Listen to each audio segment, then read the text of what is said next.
All right. Good morning. Good morning, everyone. This is so strange not to be able to hear you. Good morning, and thanks so much for joining. Feel free to show your face if you feel okay with that this morning, and feel free to introduce yourself in the chat and chat to each other while we're speaking. So we're going to start. This is our first virtual event, and I'm glad to have this part of my team with me here, so I'm not completely alone. And yeah, so let's jump in. So welcome to the first virtual event of Creative Mornings Lausanne. We're so happy to see you all. And please participate, please chat. Once the talk is over, we're gonna let you unmute yourself to ask questions and interact and just talk to each other. So there is an emoji keyboard shortcut, so please do use that as well. You can also rename yourself. So apart from your name, you can also, for example, include your social media handle so people can find you and follow you on social media. And at any point of the talk, you can raise your hand. And that's also when we're gonna start with questions. You can raise your hand and then we'll unmute you. So let's test it out now. So raise your hand if you're calling from Lausanne.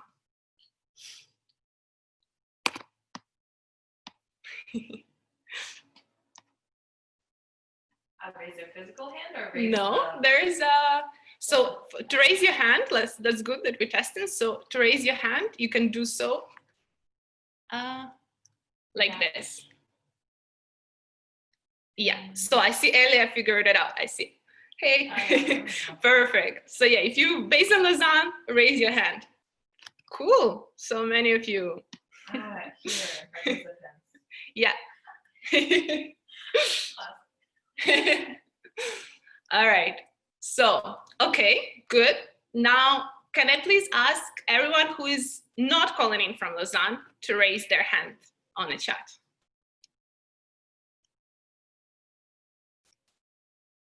Put your hand down, sorry. Yeah.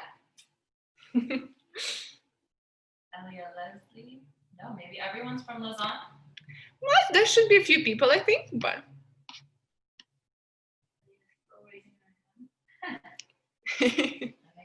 No, I thought I saw some people from Basel, but no worries. The feature is in participants, and then there's raise and lower hand. Yeah. All right. Now, up. Raise your hand if you are grateful for something this morning. No. Nice. Grateful. It's Friday. It's Friday, exactly. It's Creative Mornings. All right, so let's jump in. Before we start, I'm gonna quickly talk about our global sponsors who make this free event possible for many chapters around the world. So our first global sponsor is MailChimp, and it's been our global partner for marketing. And the good news lately that they acquired Courier, and if you screenshot this, you can download a free digital mini edition for their special issue, Business of Design. So if you screenshot that, later you can download it for free. Right, and our second global partner is WordPress. And for them, you can go to the Own Your Content, and there is a really great library of interviews of very interesting people talking on the topic. And finally, our partner for project management is Basecamp, and they offer in this email tool, which you can try for 14 days for free, so you can also just screenshot that. All right, so I think I see from participants that many of you have been to Creative Mornings Lausanne before, so you probably know quite a bit about Creative Mornings, but we are currently present in over 215 cities around the world and 67 countries worldwide. Currently also what is interesting to follow is different field trips. So apart from our Creative Mornings events that are always on a Friday morning, There is also people teaching different skills. There's yoga sessions. There is all kinds of interesting field trips that you can join online currently. And so our chapter celebrated during this period 2 years already. And part of my team is here today with me, so I'm gonna show everyone's faces. But here with me, you can see Sophie and Maria, who joined me today. Also, we have Ele, who's gonna join us just after this to show us something special. And then we have Laetitia and Manon, who are on vacation currently, and Thierry, who's our videographer. So for Sleepy Bear, so Sleepy Bear is really the first specialty coffee that opened in Lausanne, and I think with my team we've been frequenting it a lot. But I'm gonna let Elia now to introduce it. Okay. I'm just going to unmute you in a second. Yes. All right. So you should be able to unmute yourself. There's Ellie and Elia's iPhone. Oh, okay. Maybe it's Elia's iPhone. Yeah, there you go. You're still on mute, my dear. Wait.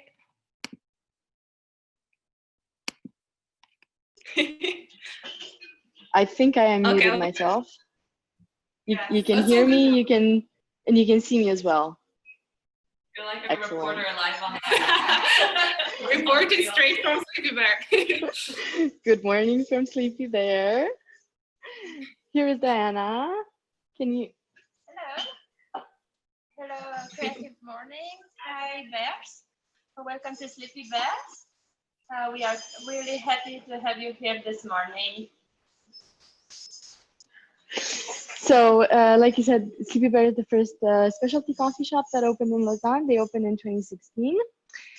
They work with Swiss coffee roasters, so they work with Good Life Coffee, mainly who's making the house blend. And they also have like weekly, they have a new single origin coffee, and they also have some goodies that Diana makes herself here, most of them, except for the smart truffles and the good stuff that we have from the smart cake. So not only are they keeping us caffeinated this morning, we had the coffee delivered over, and I'm obviously here enjoying the coffee, but they're also offering vouchers to the participants. So there will be a quiz at the end, and pay attention to the stories that Bhavesh is going to share for the chance to win one of those vouchers and come here and enjoy the good vibe and the goodies. Cheers. Cheers. We're also enjoying some Sleepy Bear coffee here very much. All right, thanks, Ele. And yeah, as Ele said, so at the end, please pay attention because at the end we'll ask questions and you have a chance to win a voucher for 10 francs to go and enjoy coffee and Sleepy Bear. All right, so our theme for this month is Underdog. If you've been to CreativeMornings before, you know that each month we have a different theme. And Underdog has been selected by our chapter in Edinburgh. And for this theme, I would like to introduce Bhavesh. I'm gonna, there you go. And yes, please enjoy the talk. Thank you, Marta. Good morning, good afternoon to the people in Asia, and good evening to the people in Oceania. Thank you. Thank you, Sophia, and the whole Creative Morning family, and also my Sleepy Bear family. I'm Bhavesh Pither, author of the book, House of Foxes. It's an honor to be here. 2020 has been challenging so far, maybe more than challenging. So grab your coffee, make sure it's Sleepy Bear coffee, or tea, whichever makes you happy. And let me take you back in time. 14th April 2014, I learned about the stories which I'm going to narrate from ROHAT in a small cafe in the city of Sofia in Bulgaria.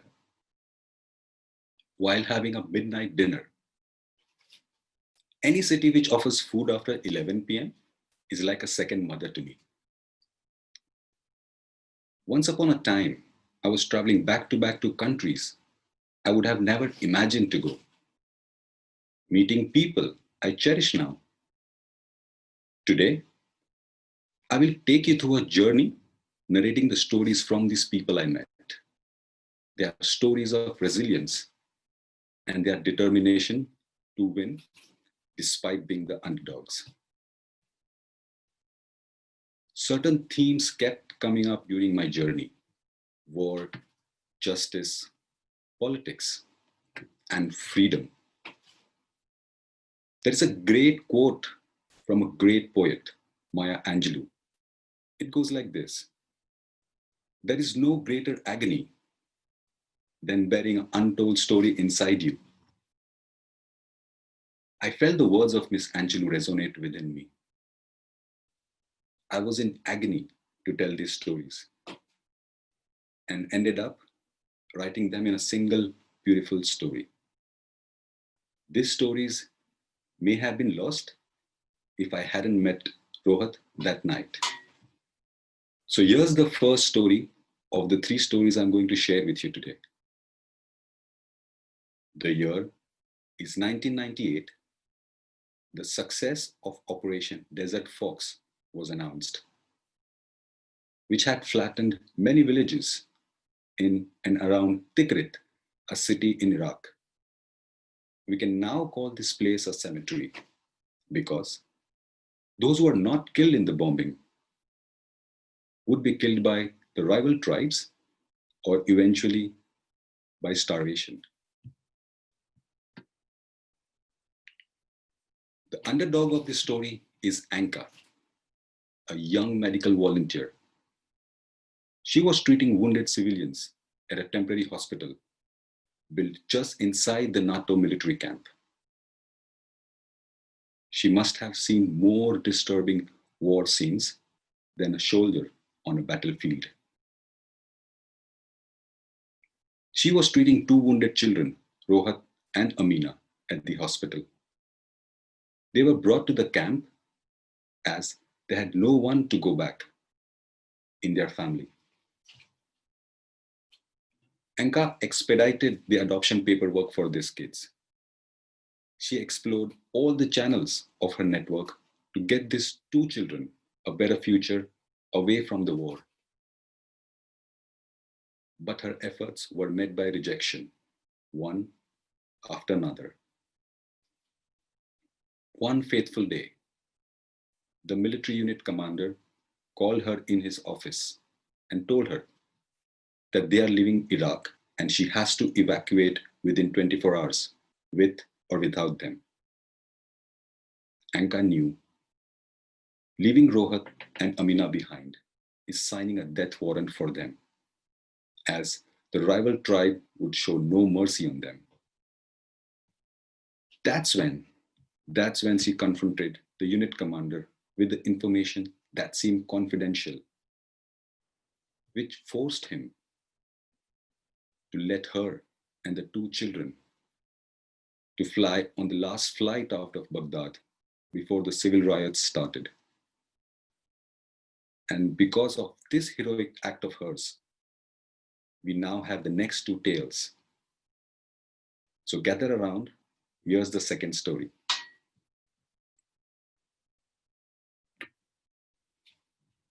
The second story is a heartwarming tale of the underdog. But this is a sad one. The place is apartment complex in Stockholm.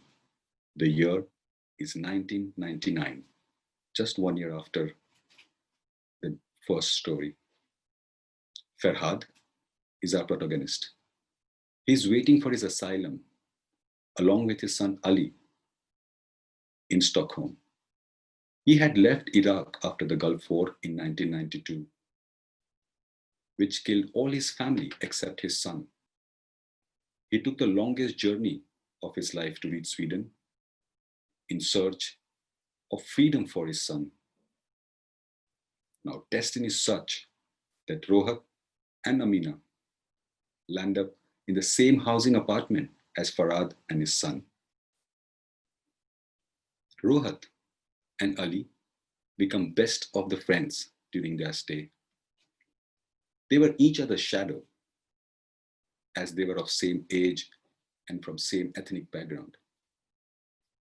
As fate has it, Farhad discovers that his son is suffering from a terminal disease and he would get the best treatment in the USA, where he would also get a chance to meet his aunt Yasmin, who had migrated to the USA many years ago. ANKA again had the medical paperwork done. She was pulling all the strings that she could to get the best medical treatment possible for Ali in the USA, where he would also receive family love in absence of his late mother. Ali went to sleep one night, but did not wake up the next morning. Farhad, who had worked so hard to build a better future for his son, had nothing to look forward to.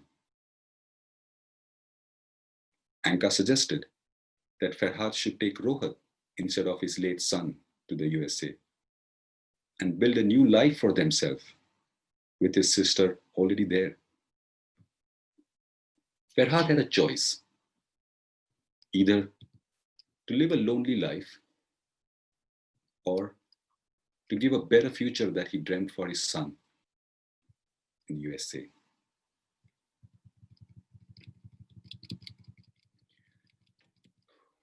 Second, I hope you guys are sipping your coffee.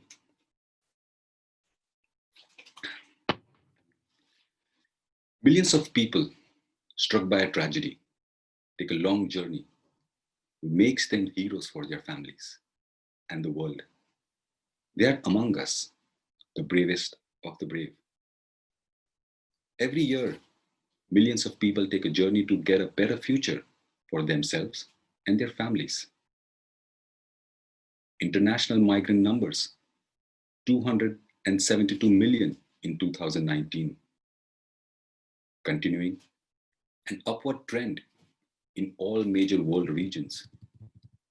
And these are just known numbers.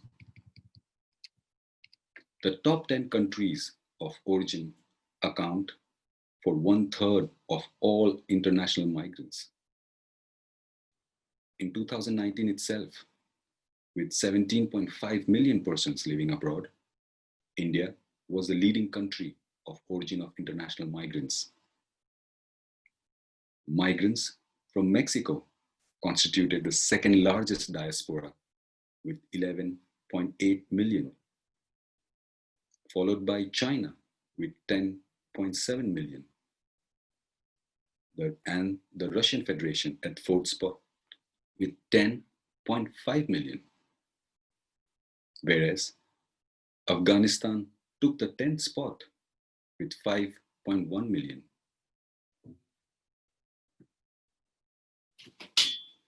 So let me take you to the third story.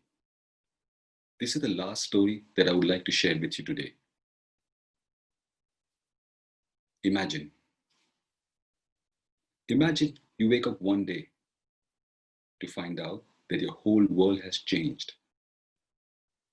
The people you loved, the house which sheltered you, are destroyed. Rohat was smuggled out of Baghdad and then the second time to the USA. He lost his family when most children start developing their memories. He adopted ANKA. He adopted Farhad. He adopted everyone who gave him love and respect. And like I mentioned before, I met Rohat in April of 2014. And that's where I learned about the two tales which I narrated. Rohat grew up with a foster family, with Farhad as his adopted father, in a country which was struck by one of the biggest tragedies of 21st century, the 9/11. Rohat studied from his cousin's book, and learned boxing while working at the gym. His talent was spotted by Victor, the boxing gym owner, not in the boxing ring, but an unlikely place on a street during a street fight. Victor, the gym owner, prompted him to take up boxing as a sport to keep him off the streets and jail. Having a criminal record at this early stage in life would destroy anyone's future, especially an immigrant who is from Iraq and is growing up under the shadow of 9/11.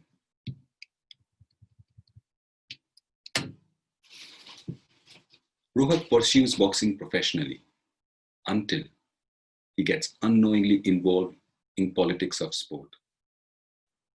This sends him spiral down the path of dark unknown. The challenging times sends him on a spiritual journey to search for his roots and inspires him to give back to the country of his birth by starting a program for the children whose lives are destroyed by the ongoing war, who might not have the same luck as he did, who might not have the same determination as he did. These are the three stories of underdogs. This quarantine gave us time and space to make us realize that we cannot control everything. Our lives go on from sunrise to sunset, from the choices we make. If we look around us, we will find underdogs who are fighting against the odds, who have made choices, sometimes even forced upon them, to make a difference to their loved ones and the world. 2 years ago, I was told off by many people when I first thought of compiling these stories in form of a book. And here, I'm narrating you the stories from my book. I hope you got a message from the stories that even during the challenging times, we cannot look back and fall down. Make a step ahead, even if they are small. Thank you.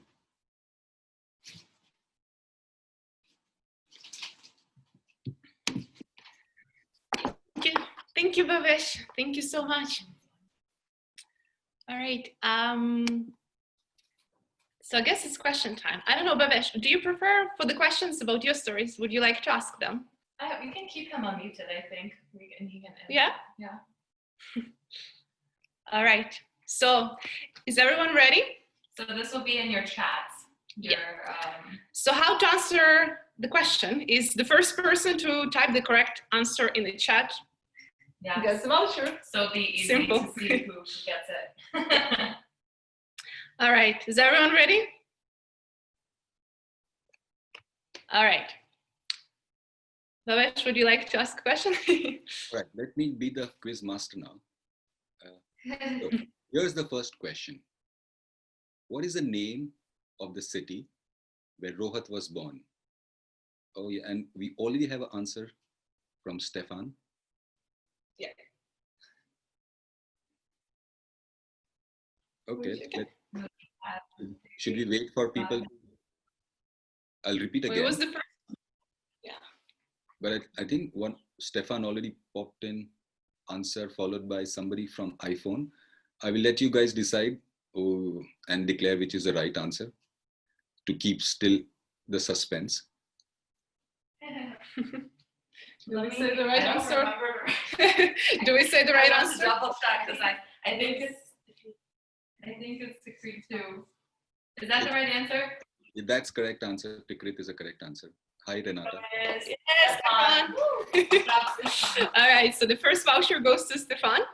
I know who you're gonna show. Hi, Renata.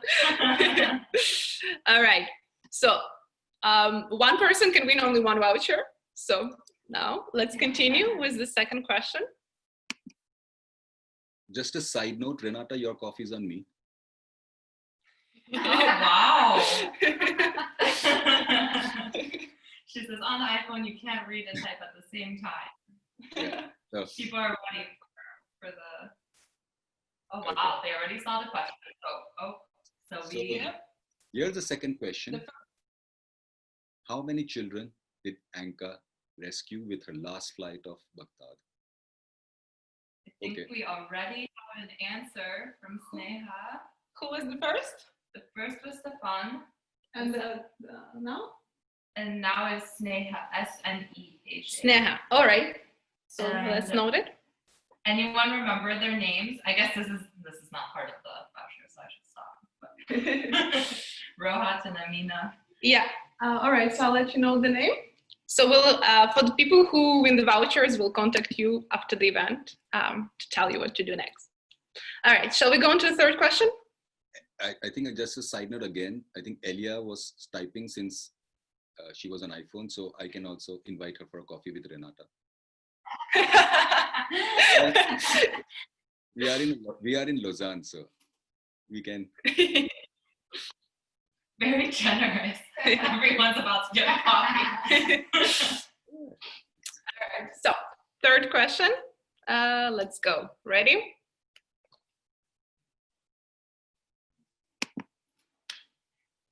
All right. Before anybody types in which sport did ROHAT compete? People are fast.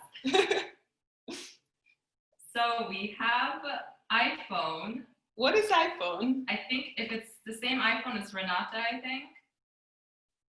Boxing. iPhone is Renata. iPhone is Renata. All right. Renata gets a voucher. Bradley was really, really close.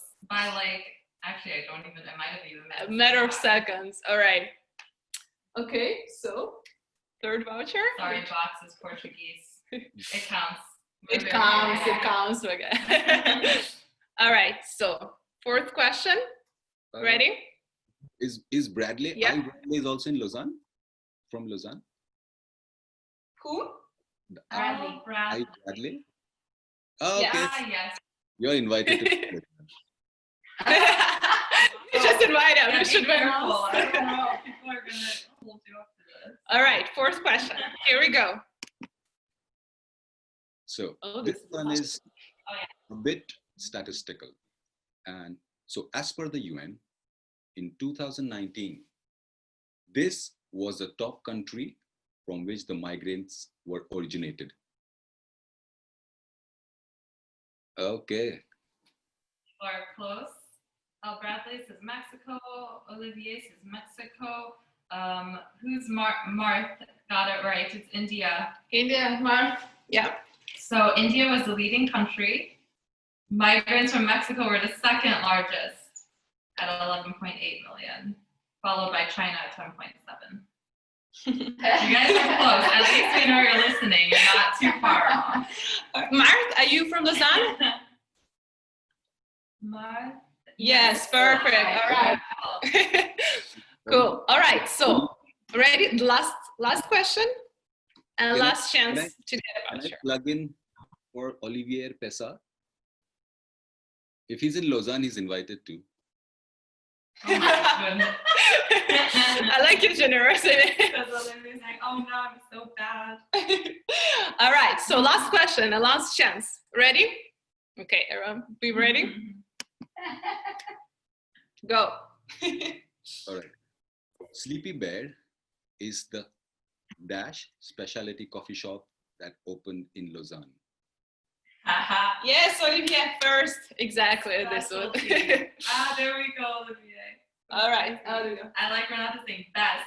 I like that answer too. All right, cool. Yeah, so we noted the name, right? Yeah. Okay, so we're gonna email you after the event to let you know what to do next. So we have Stefan, Sneha, Renata, Marth, and Olivier. Yay! Enjoy Sleepy Bear coffee. All right, cool. Thanks and congrats.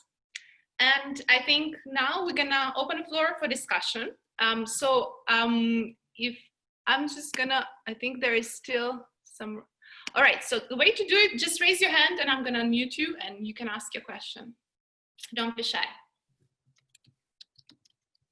All right, unmute. I think this is Renata. Hello, can you guys hear me?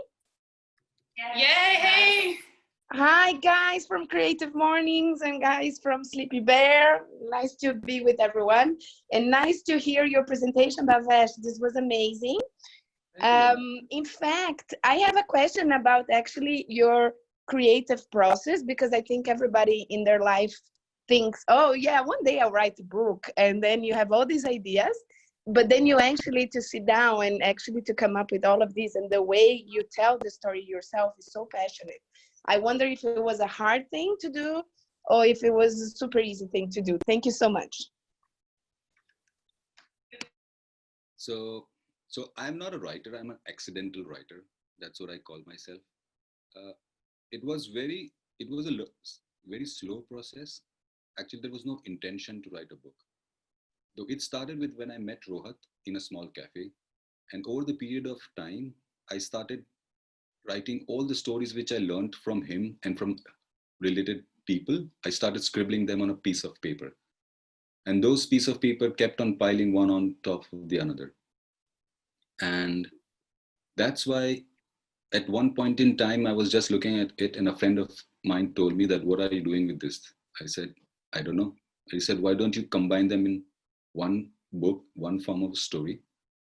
And this whole process from first meeting to publishing or writing the first draft took me around 2.5 years. So as I work and I commute to my office, I took my time in between the commute to write those thoughts and edit it and re-edit it, confirm the facts which have occurred.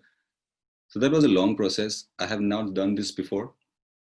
So I don't know how I did not have any benchmark. So I just went with whatever ideas and feedback I got from the originators, from the people around, and friends like you who gave me creative feedback, like how the story should be aligned.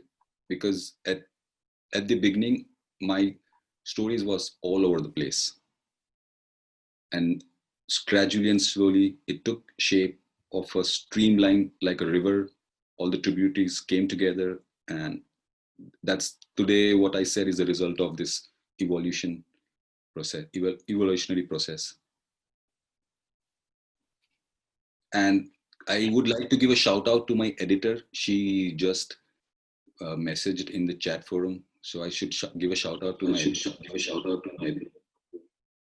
Prerna, Mrs. Prerna Bali, and 2 editors as well. My my wife, who also edited, and a friend of mine. She is in Singapore. She also edited. So there were many people who read it, who gave me feedback, and this is the process. This is the outcome of that exercise. Oh, thank you. Any more questions? Raise your hand. You can.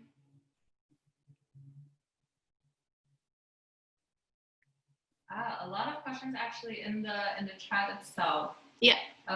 Olivia says, can you tell us again why you wanted to write the book?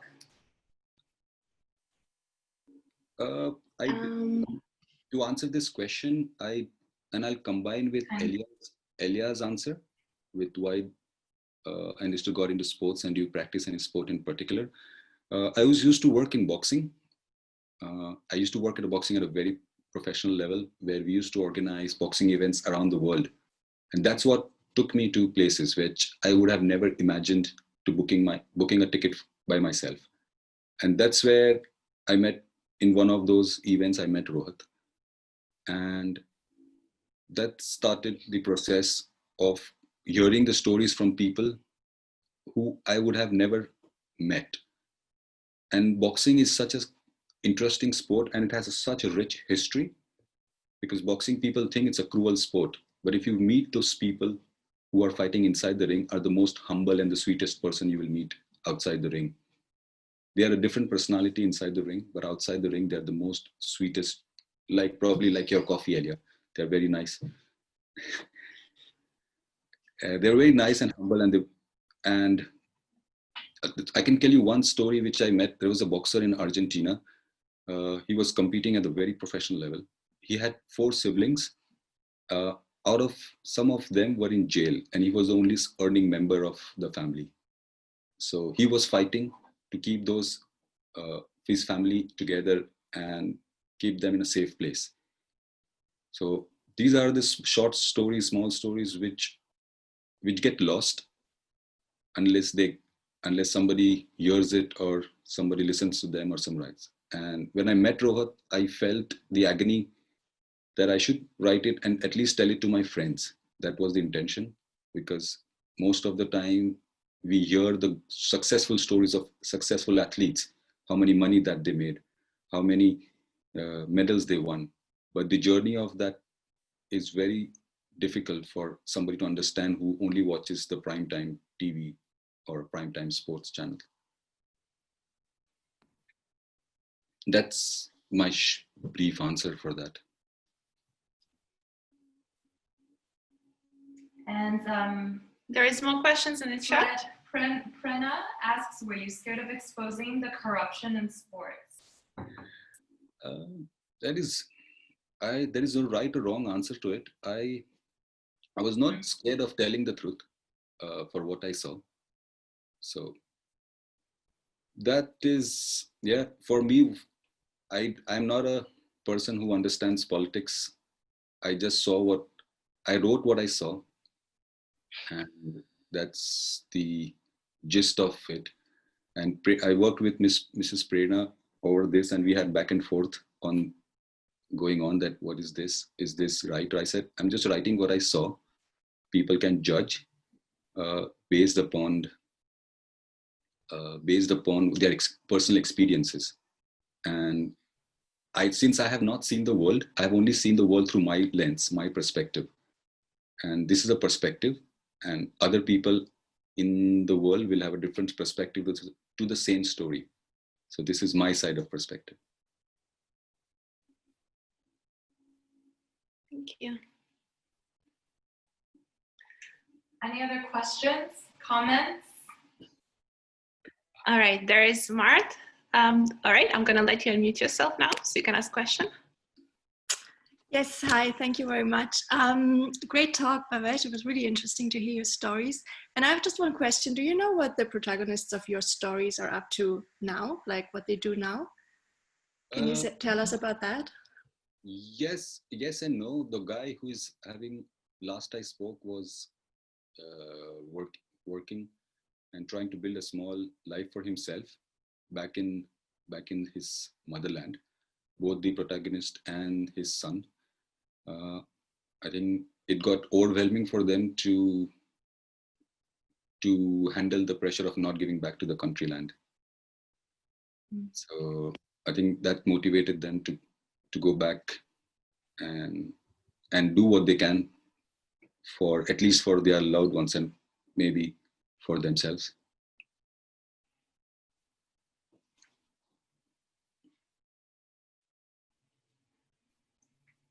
Cool. Anyone else? Are we?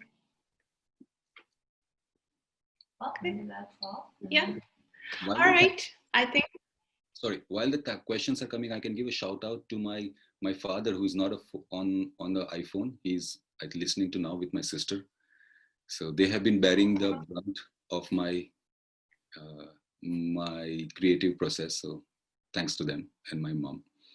This is like an award ceremony. I'm just wanted to give it. Cool.